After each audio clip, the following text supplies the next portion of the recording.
Hey, this is Dave DeCamp from antiwar.com. This is anti-war news for Wednesday, December 28th, 2022.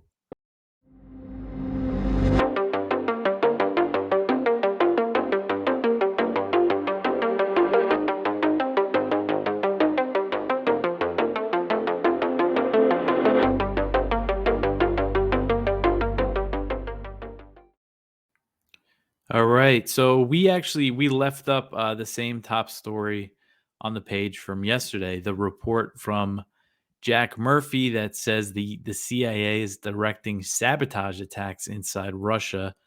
This report makes some pretty explosive allegations, and he cites former U.S. military and special operations and intelligence officials. And it just hasn't gotten much attention. So we just wanted to leave it up for another day so more people would see it. So that's still up there. If you haven't checked it out, go take a look. The next story after that, a new report warns that the risk of nuclear war is at its highest since the U.S. nuked Japan. So, a Swedish group that assesses catastrophic risks warned in an annual report this year that the risk of nuclear war is higher today than at any point since the US dropped nuclear weapons on Japan in 1945. And this AFP reported this on Tuesday. They quoted Kenneth Benedict, who is an advisor to the Bulletin of Atomic Scientists. And she led the report for this Swedish group. They're called the Global Challenges Foundation. She led the nuclear section of this report.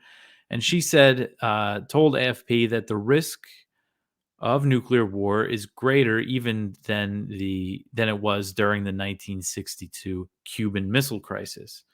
And the report warned that an all out nuclear exchange would send enough dust into the air to block sunlight, resulting in a period of chaos and violence during which most of the surviving world population would die from hunger.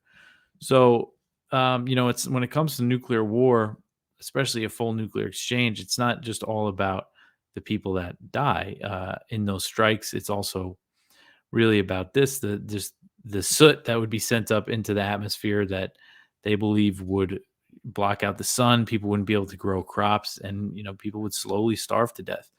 It's a really nightmarish situation to even think about, but this risk is really high. That's why I wanted to highlight this report, just kind of to remind everybody, and this isn't just, anti-nuclear weapons activists saying this. President Biden himself, he acknowledged the risk back in October when he said that the chances of nuclear Armageddon are higher now than at any point since the Cuban Missile Crisis. Armageddon was the word that he used, but despite his recognition of this danger, he's still directing this policy of supporting Ukraine against Russia, and he's still really escalating U.S. involvement in the war. There's no end in sight to what's happening in Ukraine. And Ukraine's war effort is entirely reliant on Western support, as the U.S. is not just sending weapons, but also providing training, intelligence, and other kinds of targeting support. And according to recent media reports, I mentioned that the Pentagon now tacitly backs Ukrainian strikes on Russian territory. And then we just had that report from Jack Murphy saying that the CIA is directing sabotage operations inside Russia using an unnamed NATO allies' intelligence services. Russian officials have made very clear that they believe they are not just fighting Ukrainian forces inside Ukraine. They say that they're also fighting the US and NATO. They say they're directly involved in this war.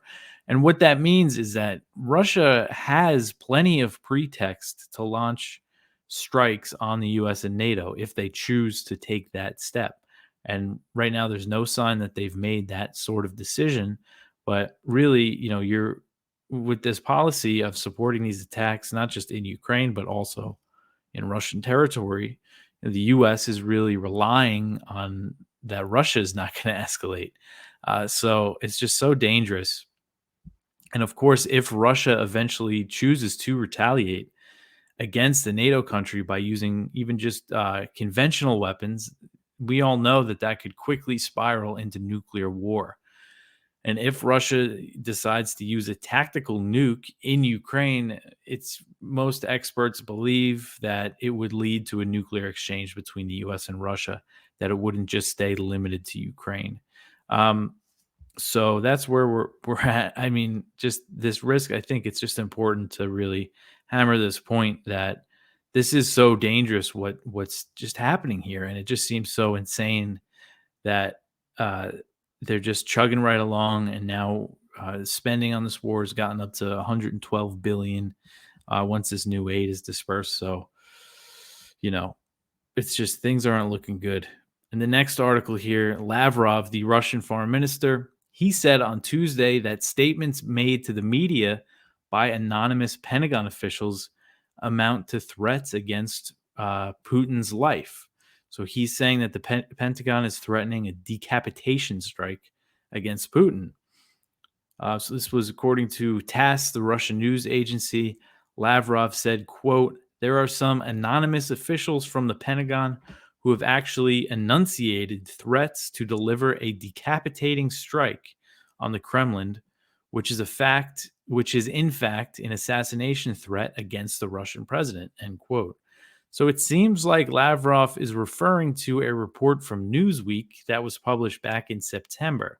This was from William Arkin, and it cited anonymous U.S. military sources who said, and I missed this report when it came out, but they said that the U.S. was considering a decapitation strike to kill Putin in the heart of the Kremlin in response to Putin's nuclear threats, when he said back in September that he could use nuclear weapons, or all weapons at Russia's disposal, is how he put it, to defend Russia's territorial integrity.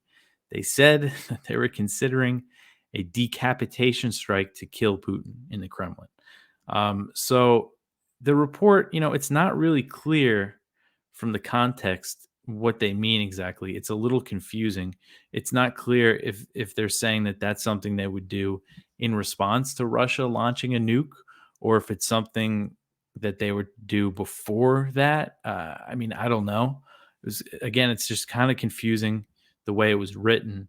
But either way, the fact that U.S. military officials are discussing such a plan to the media is extremely provocative to Russia, even if they are speaking on the condition of anonymity. So, and they're not the only American officials saying things like that. As I went over last week, Senator Lindsey Graham from South Carolina, he said that the only way the war in Ukraine would end is if Russia breaks and someone takes Putin out. He's openly called for the assassination of Putin, not just last week, but also back in March. Again, it's extremely provocative. And Lavrov, he didn't mention Graham's comments, but he did say, he made a bunch of other remarks on Tuesday, and he said that Western powers want to destroy Russia.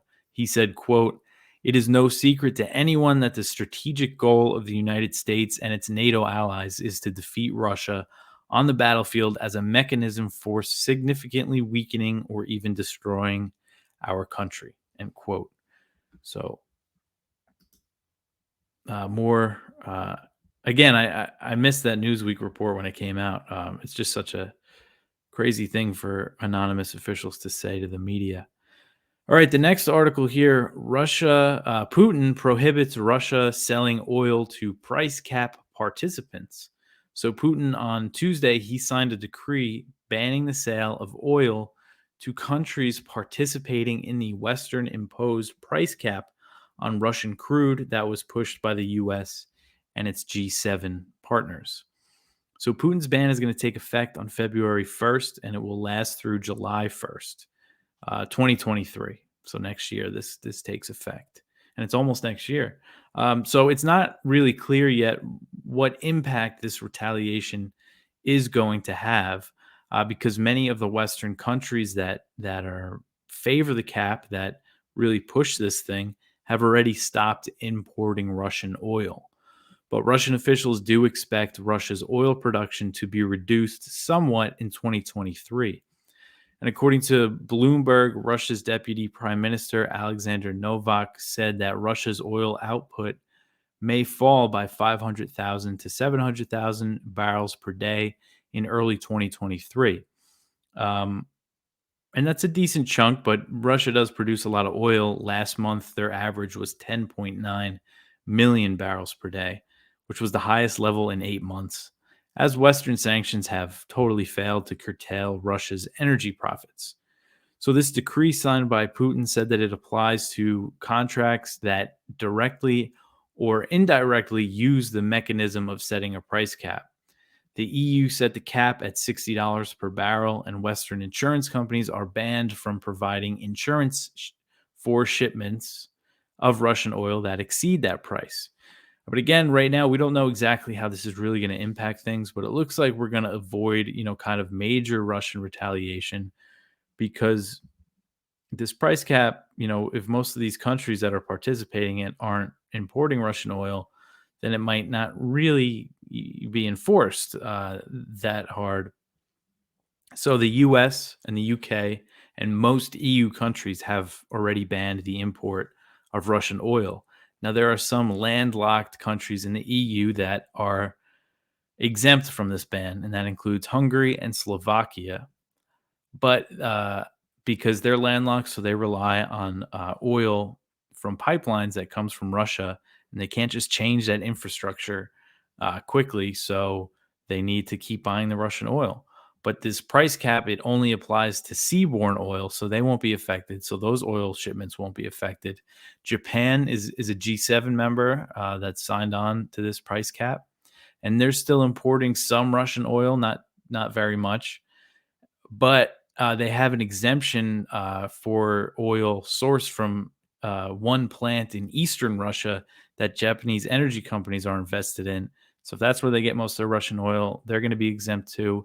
And really, the big question is, and I don't know if this is really clear right now, is if the West is going to try to enforce this on Russian oil sales to China and India, and I don't think they are. I mean, Janet Yellen, whose idea this was, said that India could still buy Russian oil however they want. So it seems like this whole price cap ordeal might be more symbolic than anything, in that we're not going to see major Russian retaliation again because it's just not really going to impact them very much. So hopefully, this kind of just blows over and we don't see any major cuts in oil production that would really affect gas prices and stuff. But, we never know. And again, it's not really clear how things are really going to shake out here. Okay, so the next article that we have here, Taiwan extends its mandatory military service from 4 months to 1 year. So Taiwanese President Tsai Ing-wen announced this on Tuesday. Taiwan is going to extend its compulsory military service starting in 2024, and it's part of her plans to prepare for a future conflict with China. So the extended service, again, right now, Taiwanese, I believe only men are required to serve in the military for 4 months, which is, and this is going to be extended to 1 year, and it's going to only apply to men born after 2005. According to the South China Morning Post and some reports that I also read about this in Taiwanese media, the plan is seen as unpopular among Taiwan's youth, and it could hurt Tsai's party, the Democratic Progressive Party, in the 2024 election. When she was asked about this policy hurting her party's chances in future elections, she said it was a highly difficult decision to make, but that she must do so to uphold the survival of Taiwan. So what's interesting here is that her announcement came a few months after Mark Esper, the former U.S. Secretary of Defense. He was Trump's Secretary of Defense for a while. Before that, he worked for Raytheon. It's that revolving door. But he was in Taiwan a few months ago with some other hawks, like members of the Atlantic Council, think tank people. And while he was there, he said, "I really think Taiwan needs to lengthen and toughen its conscription." And he said that they should have to serve at least 1 year, if not longer. I just think it's really something that you have American officials, I guess he's a former official, uh, you know, telling another country that they should, increase their draft and their mandatory military service. I mean, it's really something. And it was also welcomed by the White House. Tsai's announcement. The White House is very happy that they're going to extend this compulsory service. So Tsai's plan, it also will overhaul training for Taiwanese conscripts. And a Taiwanese legislative source told the Post, that's the South China Morning Post, that this overhaul would involve training similar to what U.S. forces receive. So this source said, "quote Combat instructions currently used by the U.S. military will be included as part of the training for the conscripts under the plan aimed at overhauling the structure of the military forces." End quote. So this is probably going to involve increased cooperation with the U.S. military when it comes to training. The National Defense Authorization Act for 2023 that Biden signed into law on Friday is going to give Taiwan unprecedented military aid, which I've covered quite a bit. But it also includes provisions. It also says that the U.S. needs to increase military drills and training with Taiwan. So since the U.S. severed diplomatic relations with Taipei in 1979, the U.S. has deployed a small number of military trainers to Taiwan. They go there a lot, but this presence has been unofficial, and they never really talked about it. But this new cooperation is expected to be more overt. We might start to see, the Seventh Fleet or U.S. Indo-Pacific Command announcing joint military exercises between the U.S. and Taiwan, and China is not going to be happy about that. So last year there was some controversy over this. There was media reports about U.S. troops being in Taiwan training Taiwanese forces, and Tsai, the Taiwanese president, she acknowledged the presence of U.S. troops in Taiwan. And that made her the first Taiwanese leader to do so since 1979. So you see, when I cover Taiwan, I'm always saying that first time since 1979. And it might seem like insignificant symbolic stuff, but again, this situation, kind of strange situation around Taiwan is the foundation of U.S.-China relations. It's what the U.S. had to do to open up with China, is not recognize Taiwan and keep ties unofficial. But that's all changing. And of course, Beijing's not happy about it. And as I went over yesterday, China on Sunday, they responded to the new U.S. support for Taiwan, included in the NDAA, by launching major drills around the island. So all this increased support from the U.S., China's going to respond, and war is going to become more likely in the region. And that seems to be the direction that we're headed. Okay, so the next article here, Netanyahu, the incoming Israeli prime minister, the former prime minister who's coming back, he's making his comeback. He appointed a Iran hawk to lead Israel's National Security Council. So he appointed a veteran Likud lawmaker. Likud is Netanyahu's party. Tachi Hanagbe. I probably pronounced that wrong. I meant to look up how to pronounce his name. Hanagbe, I believe, is how you pronounce it. And he has repeatedly threatened in recent years. I would always see quotes from him. He was the settlement minister in a previous government. He was in other posts, other minister posts. I always kind of wrote him off. But now he's going to become the head of Israel's National Security Council, which is a pretty major post when it comes to Israel's, policy against Iran. And Hanagbe, in his most recent threat, he said that Netanyahu would order an attack on Iran if the U.S. doesn't secure a new nuclear deal, or if the U.S. doesn't take military action against itself. He told not against itself, or if the U.S. doesn't take military action against Iran itself. He told Israel's Channel 12 in November that in such a situation, Netanyahu will act, in my assessment, to destroy the nuclear facilities in Iran.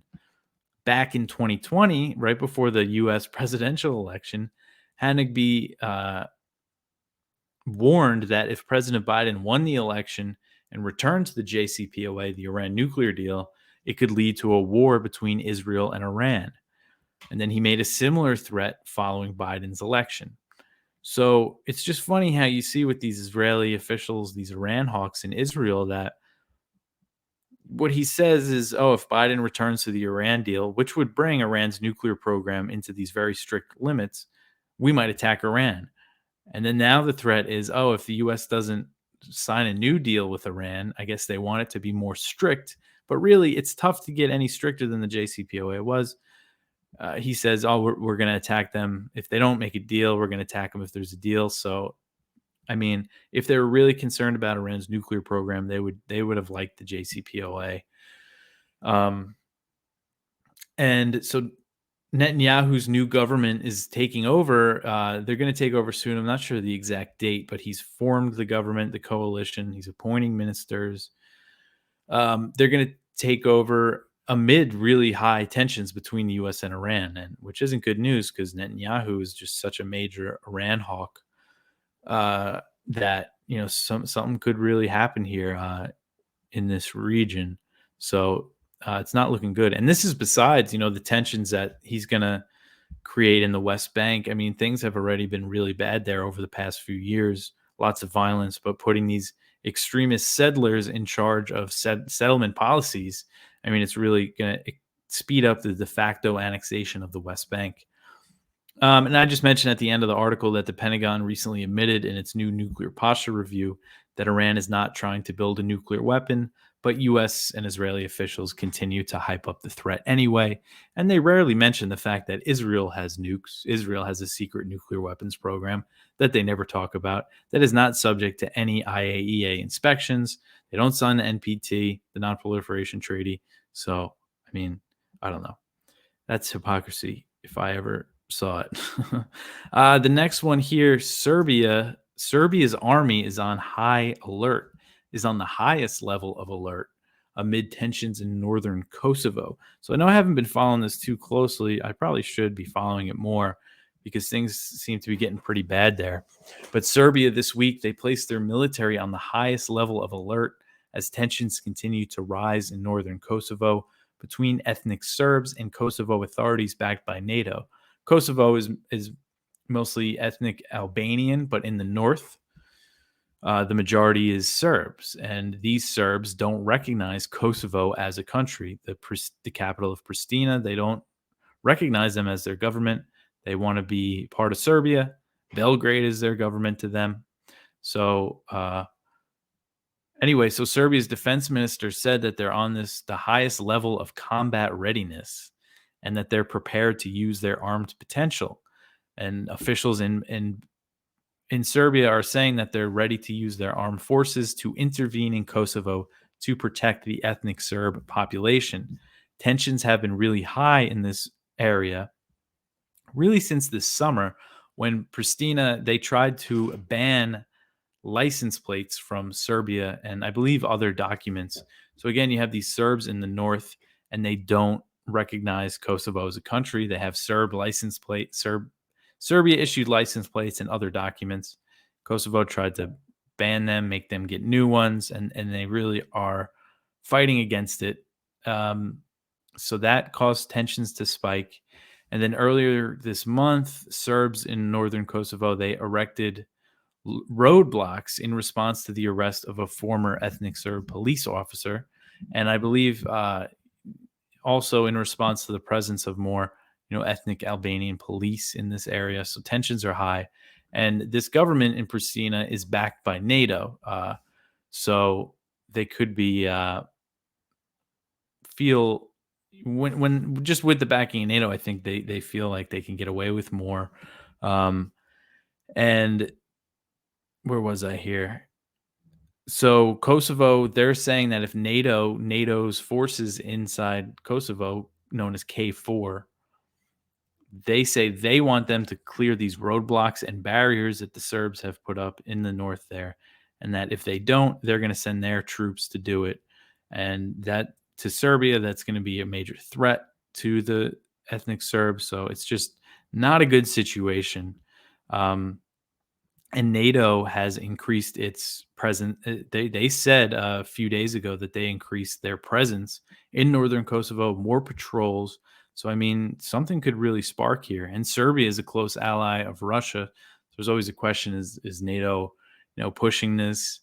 Um, so this could really devolve into something pretty bad, and it doesn't seem like the tensions are going to ease anytime soon. So, just a little background: there's about 3,700 NATO troops deployed in Kosovo, including over 600 American troops.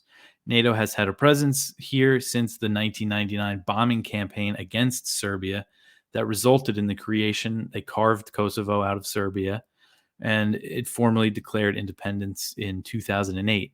But many countries don't recognize Kosovo, including Russia and China, and they don't have a seat at the UN. And the Serbs don't recognize it as a country that live there. So, it's an issue. So it's just an area to keep an eye on. Somewhere I should probably keep a closer eye on it. All right, the next article here. This is from Kyle Anzalone at the Libertarian Institute. The Space Force gets a massive budget boost amid a sexual harassment scandal. So the 2023 NDAA increases the budget of the Pentagon's newest branch by billions of dollars. So Space Force, very recently created by the Trump administration, their budget has been increasing pretty significantly. Like, it makes pretty big jumps each year. So they're going to receive $26.3 billion in the upcoming fiscal year. And it's $1.7 billion more than what the Pentagon asked for. Congress has always just given them more than they want. And it's an $8 billion boost over 2022 funding levels. That's a big increase, when we're talking about $26 billion. So that means that the last budget was about $18 billion. So it just keeps going up. Most of the funding will go toward building satellites for various uses. The Space Force recently said that it would attempt to build more low orbit satellites. Under the spending plan, private companies such as Boeing stand to make hundreds of millions. And then this boost, there's been a scandal as the top employee within Space Force, civilian employee, has kept his job amid these reports and allegations of sexual harassment. Andrew Cox is the guy's name. But this happened when he was in the Pentagon Space Security and Defense Program, I think, before he was in Space Force. But yeah, I mean, Space Force is just going to keep growing. And, there was a question if Biden would even keep Space Force. But, of course, it certainly looks like it's not going anywhere. If the Pentagon is going to create something like that, it's going to keep growing and inflating. And now they're going to find excuses to really expand the militarization of space, which seems like is inevitable, unfortunately. But that's it for the news for today. Go check out our viewpoints. We have one from David Stockman. After the 77 years war, why is there still no peace on Earth? It's a good article, and he's referring to the beginning of World War I, 1914, to the end of the Cold War, 77 years. Why is there no peace? And he blames Washington. We have one from Adia Benjamin and Nicholas J.S. Davies about the Ukraine crisis, how it's a classic security dilemma. And what they point out is that how far apart Ukrainian and Russian officials are with their demands for peace. Ukraine is saying that, no talks until Russia is tried for war crimes. And then Russia, Lavrov actually said this week that, Ukraine must accept Russia's terms for peace, or else the issue will be decided by the Russian army. So just so far apart. Go check that out. But that's it. We have a few other viewpoints, but I will talk to you tomorrow with some more news. And we, if you want to support us, antiwar.com/donate. Again, it's the end of the year. So if you don't, something that you donate now, it's still tax deductible for your 2022 tax return. So, give us a little money and then you could write it off. So antiwar.com/donate. Like and subscribe on YouTube, Rumble, and Odyssey, all that good stuff. I'll be back tomorrow. Thanks for listening.